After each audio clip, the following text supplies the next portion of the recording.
Hello students, today we are going to start with the first chapter of chemistry, that is chemical reactions and equations.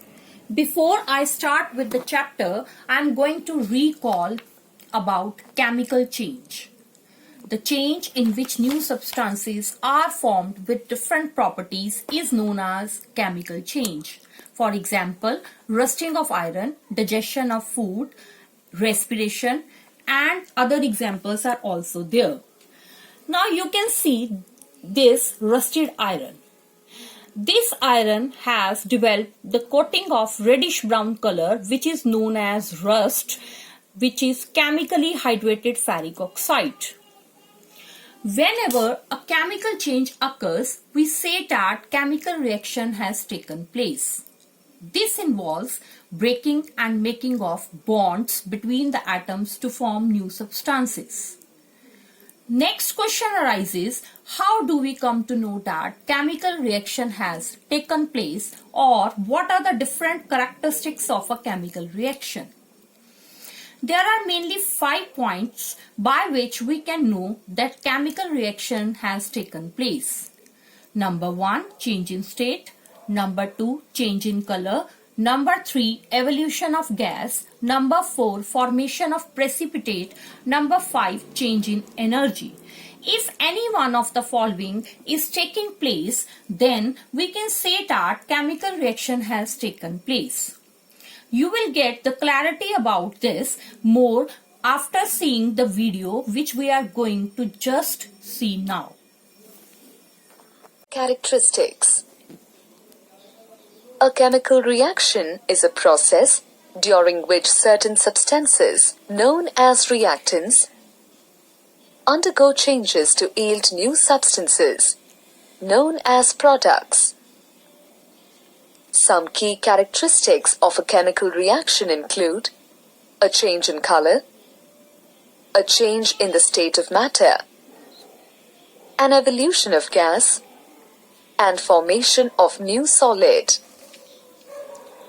Change of state.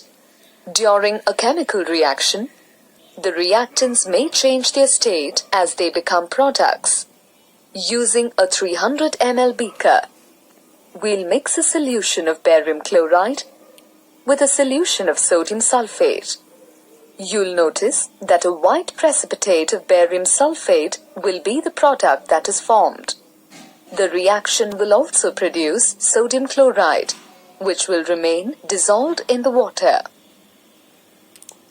Evolution of gas. During some chemical reactions, gas will evolve. In another beaker, we'll add zinc to dilute sulfuric acid.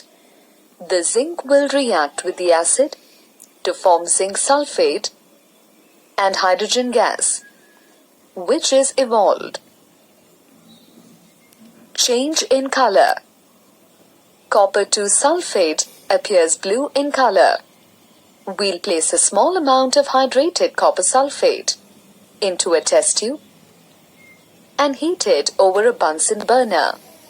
The copper 2 sulfate will soon lose the water, turning into anhydrous copper sulfate, a white-colored powder. Formation of new solid. Different metals produce different colors when they are heated or burnt. If we place some magnesium over the flame from our Bunsen burner, it will react with the oxygen and burn with a glowing white light, producing white solid magnesium oxide. Summary. During chemical reactions, one substance will react with another to form a new and different substance. Some chemical reactions lead to the evolution of gases. Chemical reactions may produce a change in color and or a change in state.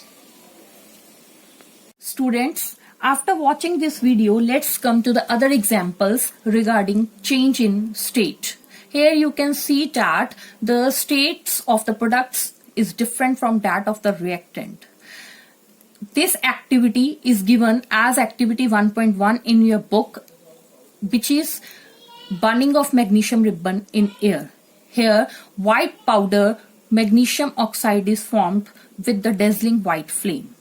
Next is change in color, in which light green iron sulfate or ferrous sulfate has been formed from the blue colored copper sulfate.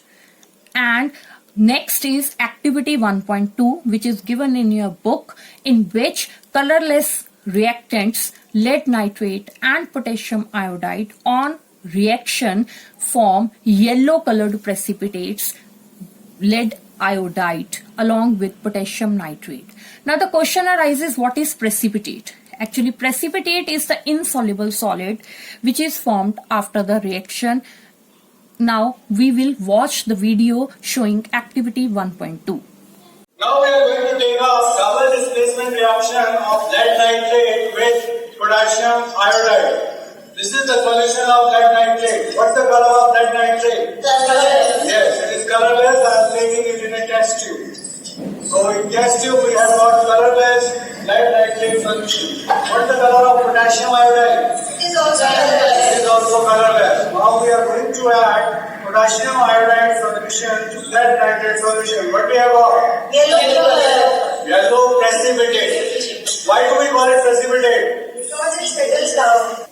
Because it is insoluble in water. Is activity 1.3, in which when metal reacts with the acid, it results in the formation of hydrogen gas. Test of hydrogen gas is start. It burns with the pop sound and the blue flame. Next, formation of precipitates. We have already seen video 2, in which yellow precipitates were formed on the reaction of lead nitrate and potassium iodide. Another example is reaction of sodium sulfate and barium chloride, which are both colorless and result in the formation of white precipitates of barium sulfate along with sodium chloride. And the last one is change in energy. On the basis of change in energy, it is of two types. Part A, exothermic reaction, in which heat is produced, like burning of any substance. Just like this, I am burning the candle and here heat energy is produced. So this is an example of exothermic reaction. In the same way, when we burn magnesium ribbon in activity 1.1, we saw that there was formation of white powder along with dazzling white flame. So this is again an example of exothermic reaction. B, endothermic reaction. The chemical reaction in which heat is absorbed is known as endothermic reaction. For example, when we heat calcium carbonate, it results in the formation of calcium oxide and carbon dioxide. Now here heat is absorbed, so it is an example of endothermic reaction. Another example, when we dissolve ammonium chloride in water, the beaker becomes cold due to absorption of heat, and this is an endothermic reaction. The YouTube links for activity 1.1, 1.2 and 1.3. You will also get worksheet on the related topic and the test in the form of Google form.